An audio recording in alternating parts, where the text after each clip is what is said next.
se nyt hei!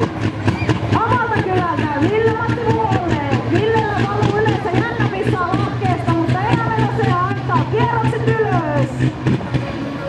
Ja noin. Huomaatte tossa noin, miten tarkkoja nämä huippuussa viritetyt dieselit on.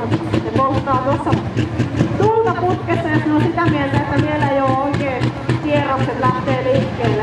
Ne on todella tarkkoja, startattavia. Ja tää on se kohta, missä mitataan kuskit.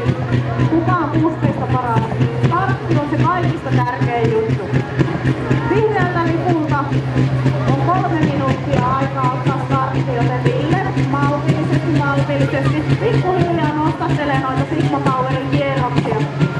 Prostokeissa, eli tässä luokassa mitä nyt ajetaan, niin kierrosrajoitusta ei oo ja tämä moottori kiertää yli 6000. Nyt Sigma Power